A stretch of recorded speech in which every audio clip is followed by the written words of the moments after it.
আহা! আকাশে বাতাসে বেশ একটা পুজো পুজো গন্ধ, মনটা যেন চনমন চনমন করছে।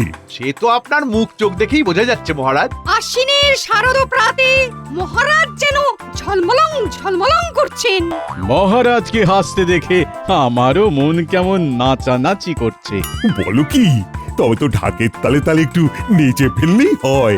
এই বয়সে নাচ বলেন কি মহারাজ? ব্যাপারটা একটু চাপের হয়ে যাবে না? কোমর দুলাতে গিয়ে কোমর ভাঙলেই তো চিৎপটাং। এই নাচের বদলে গান হলে না হয় একবার চেষ্টা করে দেখতে পারি। সুরে তালে ভরবে কান, পুজোয় মোরাও গাইব গান। বেশ তো, গান বাজনা সেসব না হয় হবে। পুজোর ছুটিতে ভালো করে রপ্ত করে নিয়ে বেশ জাঁক জমক করে বিজয়া সম্মেলনী করা যাবে। আহা, ছুটি ছুটি ছুটি, খাবো গরম গরম রুটি। কিন্তু কবে থেকে ছুটি পড়বে সেটাই তো বললেন না মহারাজ। সেটা নিয়েই তো আলোচনা করব ভাবছি, কিন্তু কি কোথায় কি? ওই যে গোপালের মুখে কোনো কথা নেই। বাইরে আশ্বিনের মেঘ ভাসলেও গোপালের মুখে যেন শ্রাবণের কালো মেঘ। অতি আশ্চর্য! পুজোর সময় তো অন্তত হাসি খুশি থাকতে পারো। কি করে হাসি খুশি থাকবো বলুন? না আমার মন্ত্রী মশাইয়ের মতো উপরি আছে, আর না আছে পুজো করার জন্য আপনার মতো সাম্মানিক। আহা, এই কি যন্ত্রণা! তবু যদি মহারাজ পুজোর সময় কিছু ভাতা দেওয়ার কথা ভাবতেন, তবে না হয় নড়ে চড়ে বসতাম। কিন্তু মহারাজ তো তার নামগন্ধও করছেন না। হ্যাঁ মানে দিলেই হয়, কিন্তু দিই কি করে বলো তো? মহারাজ চাইলেই ঠিক একটা ব্যবস্থা হয়। বলে তো ভালোই হয়। কি করে হয়? একই পুজোর খরচ, এরপরে ভাতা দিলে কোষাগারে চাপ পড়ে যাবে যে। তাই পুজোর ভাতার উপরে কাঁথা চাপা, তাই তো মহারাজ। আহা, চাপাচুপির কথা এখন থাক না, তার চেয়ে সবাই হাতে হাত লাগাও বরং, আর যাকে যা দায়িত্ব দেওয়া আছে সেটা পালন করো, যাতে পুজোটা সুষ্ঠুভাবে মেটে। কত কি ভাবলাম, এই সবটাই ঘেটে গেল যে। এই কি হবে? কেন? পয়ে পুজো হবে আর ছয়ে ছুটি হবে। দূর দূর যাও, বা একটু বাড়তি কিছু পাওয়ার আশা দেখা দিয়েছিল সেটাও চলে গেল। পুজোর মেজাজটাই চটকে চচ্চই হয়ে গেল একদম।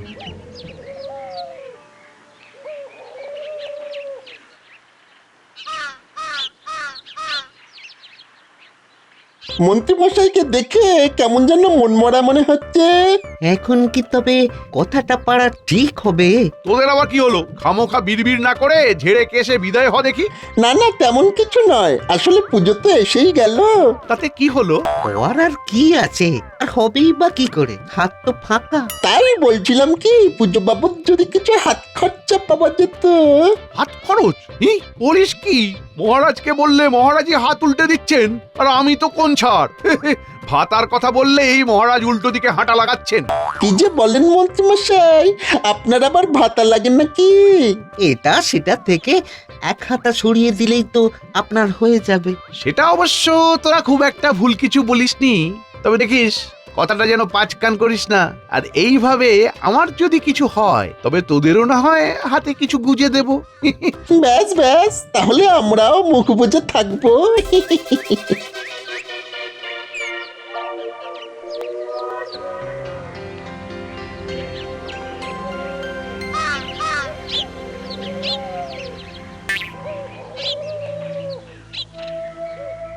সেই সকাল থেকে মুখ বুজে আছি, তুমি কখন রাজসভা থেকে ফিরে ভালো খবর দেবে। কিন্তু এখন তো দেখছি ঘাড় গুঁজে ফিরে এলে। বলার মতো কিছু থাকলে তবে তো বলবো। তার মানে মহারাজের মন গলাতে পারোনি, তাই তো? মহারাজের মন কি ঠান্ডা বরফ যে চেপে ধরলেই গলে একেবারে জল হয়ে যাবে? হ্যাঁ গো, তাহলে সত্যি সত্যি পুজোর সময় ভাতার কোনো ব্যবস্থা হলো না? সেটা তো হলোই না, উল্টে মহারাজ আবার পুজোর দায়িত্বের কথা মনে করিয়ে দিয়েছেন, বুঝলে? আলি হাতে আবার দায়িত্ব?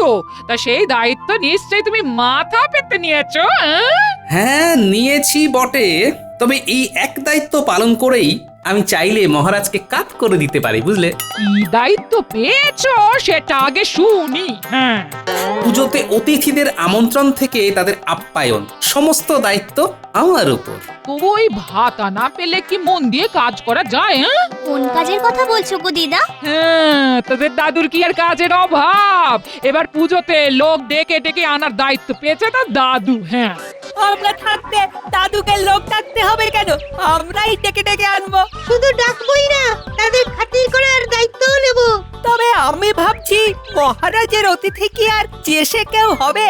মানে সবটা কি আমরা সামলাতে পারবো?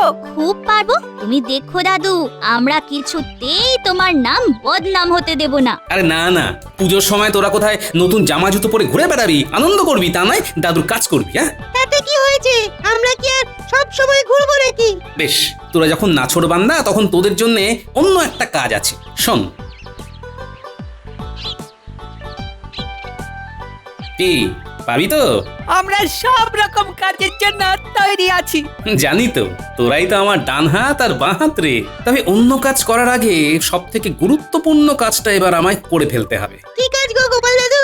বারে, অতিথিদের নামের তালিকাটা তৈরি করতে হবে না? দেখি কাগজ আর কলম নিয়ে আয় দেখি। এক্ষুনি নিয়ে আসছি। তুমি ভেবে চিনতে আগে এই কাজটাই সেরে ফেলো তবে।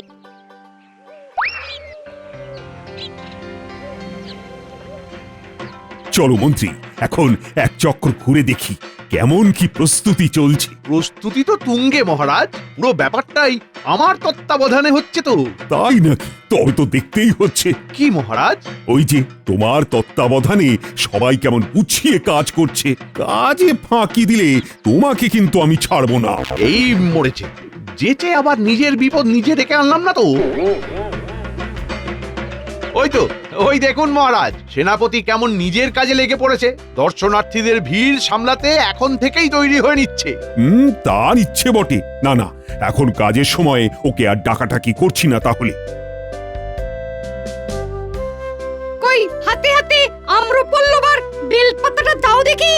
ধূপ, ধুনো, গব্য ঘি এগুলো তো আগে গুছিয়ে রাখি।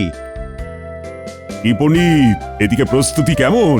আগে প্রস্তুতি তুঙ্গে মহারাজ। বেশ বেশ বেশ। আর বাকিটা সামলে দেবার জন্য আমি তো আছি মহারাজ। যখন যা লাগবে সব এনে এনে দেব। সে তো করতেই হবে। আরে আরে আরে আরে, বৈদ্য আর বিজ্ঞানী কি করছে ওদিকে?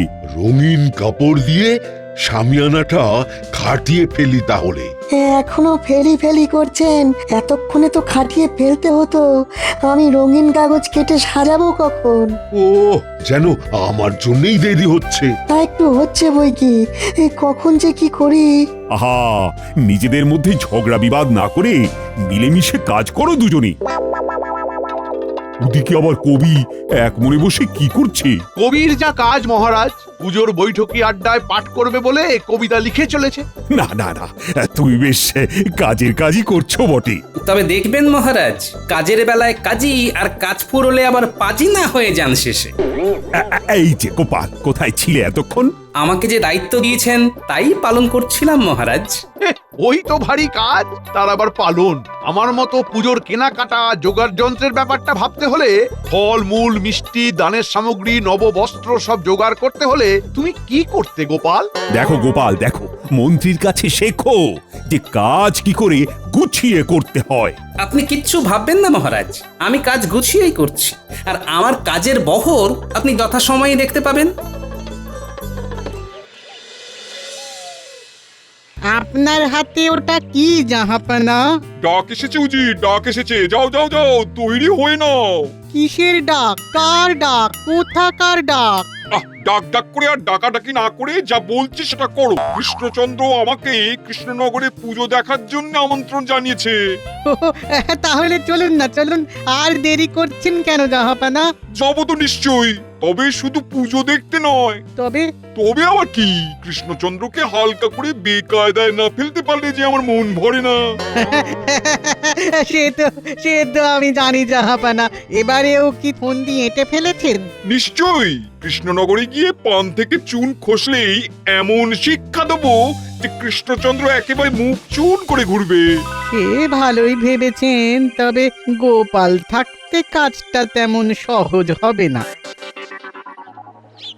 না না না না না না, আমাকে ঠকানো অত সহজ নয়। পুজো বলে আপেল কলা লেবু সবার দাম দ্বিগুণ করে দেবে, সেটি তো হবে না। কি বলছেন মন্ত্রী মশাই? আমি তো ন্যায্য দামই বলেছি। কোন জিনিসের কি দাম আমাকে শেখাতে এসো না। আগে ভালো জিনিসের তো ভালো দাম হবেই। তাহলে অত ভালো জিনিস নেওয়ার কি দরকার? কম করে নেব আর কম দামে নেব, না হলে আর আমার পর্দায় পোষাবে কি করে? হ্যাঁ, কি বুঝলে? মন্ত্রীমশাই কি শুরু করেছেন বলতো? কম দামে জিনিস কিনে, না হলে বা পরিমাণে কম জিনিস কিনে টাকা সরাচ্ছেন। ভালোই তো, নিজের ব্যাপারটা নিজেই বুঝে নিচ্ছেন। তবে মন্ত্রীমশাই এভাবে যত মালকুড়ি সরাবেন আমাদের তত লাভ। সে তো জানি, তাই তাই মন্ত্রী মশাইয়ের পিছন পিছন এইভাবে খুড়খুড় খুড়খুড় করছি। দেখছিস মন্ত্রী মশাইয়ের কাণ্ড কারখানা, কোনো না কোনো বাহানাতে খরচা কম করে নিজের ট্যাঙ্ক ভরছেন। এই জন্যই তো গোপাল দাদু মন্ত্রী মশাইকে চোখে চোখে রাখতে বলেছে। শুধু চোখে চোখে রাখলে হবে না, খবরটা দাদুকে গিয়ে দিতেও হবে। হ্যাঁ হ্যাঁ চল, আর দেরি করাটা ঠিক হবে না। নবাব আসছেন, বর্ধমানের রাজা আসবেন বলে কথা দিয়েছেন। খাম্বাজ রাজা আর মন্ত্রীরও আসার কথা। হ্যাঁ হ্যাঁ হ্যাঁ, আর কাজ কি তোমার?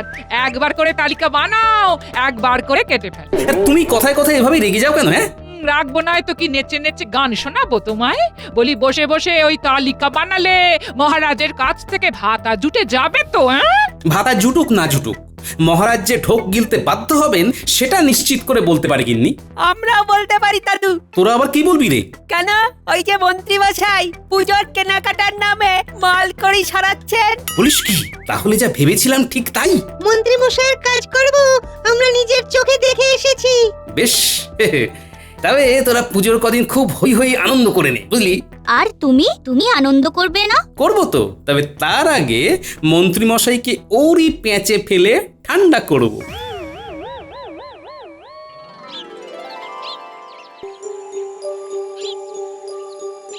কি হয়েছে মহারাজ?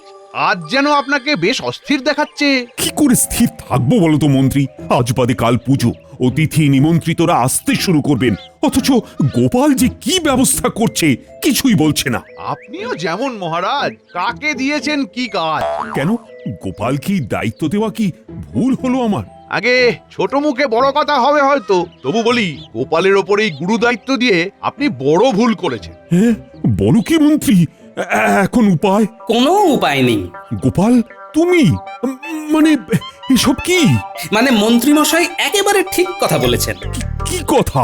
আমি তো নবাব, বর্ধমানের রাজা, খাম্বাজ রাজা আরো সব হোমরা চোমরাদের নিমন্ত্রণ করে ফেলেছি, কিন্তু তাদের তুলনায় যা আয়োজন করেছি সেটা মনে হচ্ছে যথেষ্ট নয়। তার মানে?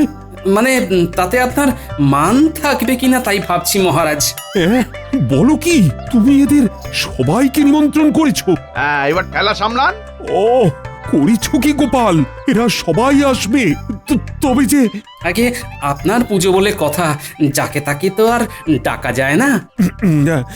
বেশ, নিমন্ত্রণ যখন করেই ফেলেছো তখন আর কি করা যাবে। তবে দেখো তাদের যত্নের যেন কোনো ত্রুটি না হয়। আর আমি এখনই কোষাগার থেকে 100 স্বর্ণমুদ্রা মঞ্জুর করলাম। তবে বলছিলাম কি মহারাজ, সব দিকটা তো আমার একার পক্ষে দেখা সম্ভব হবে না, তাই এই ব্যাপারে যদি মন্ত্রীমশাইকে সঙ্গে পাওয়া যেত। মানে তুমি কিচ্ছু ভেবো না গোপাল, আমি সব সামলে দেব। এমন মৌকা কেউ ছাড়ে নাকি? ব্যাস ব্যাস, এইবার তাহলে সব সামলে ফেলবো। কি করে কি সামলাবেন মন্ত্রীমশাই? অতিথিরা তো এই এলেন বললে। আমাদের যেমন যা আনতে বলেছিলেন আমরা কিন্তু তার ব্যবস্থা করেছি। করেছিস তো? ব্যাস ব্যাস ব্যাস, তাহলেই হবে। তা বলে কাজু পেস্তা দেওয়া মালাই শরবতের বদলে লেবু শরবত, আর ক্ষীর দই আর রাবড়ির বদলে ছানার পায়েস। কেন, সঙ্গে নারকেল নাড়ুও তো আছে। সেটাও তো রাজভোগের বদলে। তার উপর নতুন বস্ত্র দিয়ে সকলকে আপ্যায়ন করবেন বলে দামি মসলিনের পাঞ্জাবির বদলে সুতোর কাজ করা ওই সুতির ধুতি পাঞ্জাবির ব্যবস্থা করেছেন।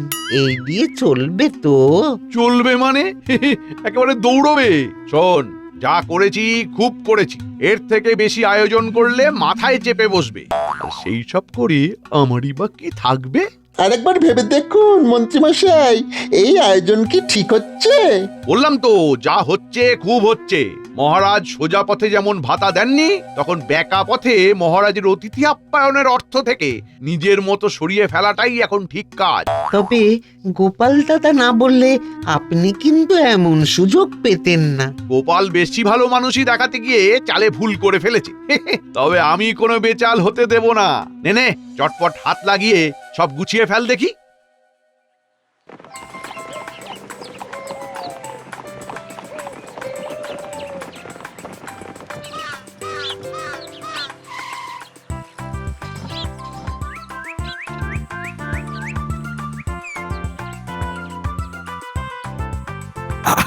আসুন আসুন, আমার কি সৌভাগ্য, সবাই একসাথে এসেছেন আমার রাজ্যে। তোমার নিমন্ত্রণ পেয়ে আমি আর একটুও দেরি করিনি। বুঝলেন নবাব, আমার এই গোপাল না থাকলে এত তাড়াতাড়ি সব বন্দোবস্ত হতোই না। চলুন চলুন জাহাপানা, চলুন। হ্যাঁ, আসুন আসুন।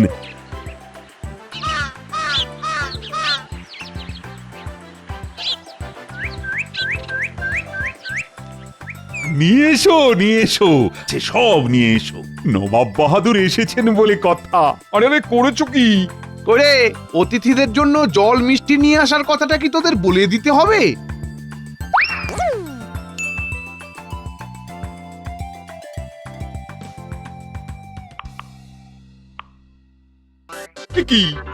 কি আয়োজন? হ্যাঁ, এত দূর থেকে আসার পরে এমন আপ্যায়ন, না না, এমনটা তো ভাবতেও পারিনি। তবে আয়োজন যখন করেছে তখন না হয় খেয়েই দেখি। ছি, এসব আবার মুখে দেওয়া যায় নাকি? নারকেল নাড়ু কতদিন খাইনি আমি। খাও খাও খাও, পেট ভরে নাড়ু খাও আর কৃষ্ণনগরের সভায় ঝাড়ু দাও। কেন যে আসতে গেলাম এখানে। তোমার মনে মনে তাহলে এই ছিল কৃষ্ণচন্দ্র?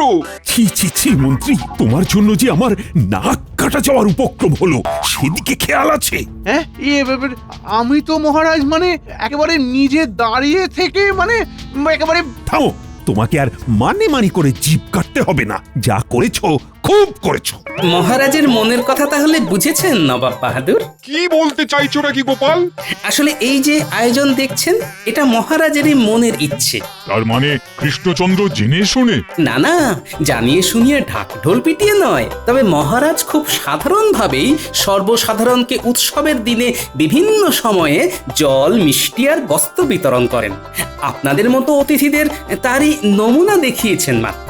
এই কথা আগে বলবে তো। সত্যি আমরা শুধু ওকে ভুল বুঝলাম। তাহলে তো ঠিকই আছে, প্রজাদের কথাও তো ভাবার দরকার আছে। তবে এখানেই শেষ নয়, অতিথি আমন্ত্রিতদের জন্য রাজকীয় ব্যবস্থাও করা হয়েছে মহারাজের পক্ষ থেকে। তাই বলো, না হলে যে সবটাই ফাঁকি হয়ে যাচ্ছিল মনে হচ্ছে। আছে খাওয়া পড়ার এলাহি আয়োজন আছে।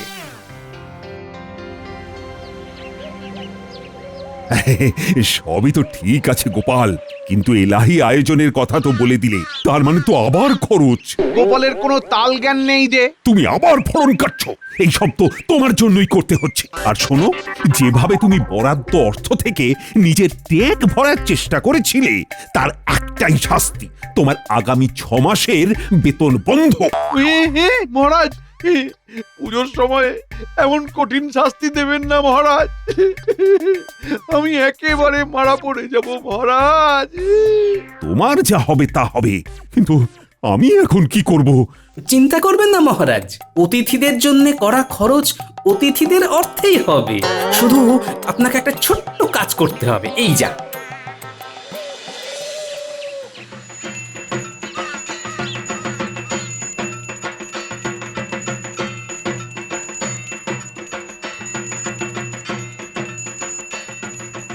পুজোটা বেশ জাঁকজমক করেই হচ্ছে দেখছি। শুধু জাঁকজমক নয়, সঙ্গে নিষ্ঠাও আছে জাহাপনা। সাধে কি আর আমি কৃষ্ণনগরের আমন্ত্রণ গ্রহণ করেছি? আপনারা এসেছেন বলে আমিও কি কম খুশি হয়েছি? তাই এই সামান্য উপহার আপনাদের জন্যে। মসলিনের পাজামা পাঞ্জাবি, সুগন্ধি আর রত্নহার এইসব সামান্য আহা উপহারের কি বাহার। সত্যি কৃষ্ণচন্দ্র, তুমি আমার মন ভরিয়ে দিলে। আমরা সবাই খুব খুশি। পুজোর দিনে আপনাদের মতো সব মহান অতিথিদের বরণ করে নিতে পেরে আমিও ধন্য। তবে কে কত মহান সে তো তার দান ধ্যানের দ্বারাই কিছুটা আন্দাজ পাওয়া যায় মহারাজ। জাহাপানা, দান ধ্যানে যে আপনিও কিছু কম যান না, সেটা এবার দেখিয়ে দিন তাহলে। আপনি যে মহান সেটা দেখানোর এই সুযোগ রাজামশাই। আমি তো আগে থেকেই স্থির করে রেখেছিলাম পুজো উপলক্ষে আমি 100 স্বর্ণ মুদ্রা দান করব। এই আনন্দ উৎসবে আমি 1000 মোহর দিলাম। 500 মোহর আমিও দান করলাম গরিব দুঃখীদের কল্যাণে। দেখুন মহারাজ, আমার এক টোটকায় নবাব সহ বাকিরা কেমন নড়ে চড়ে বসেছে। নিজে থেকেই মোহরের থলে বের করে দিচ্ছেন। হলো কি না মাছের তেলে মাছ ভাজা? সত্যি গোপাল, তোমার বুদ্ধির তুলনা হয় না। তবে একটু ভাবুন মহারাজ, নিজের মান সম্মান বজায় রাখতে আপনিও অতিথিদের জন্য এত অর্থ বরাদ্দ করতে পারেন, অথচ সভাসদদের জন্য পুজোর ভাতা দিতে পারেন না। ঠিকই বলেছ গোপাল, আমি নিজের ভুল বুঝতে পারছি। তাই এখনই ঘোষণা করছি যে আমিও আমার সভাসদদের পুজোতে বিশেষ ভাতা দেব। কি খুশি তো? একেই বলে শেষ ভালো যার, সব ভালো তার, সবই মা দুর্গার কৃপা।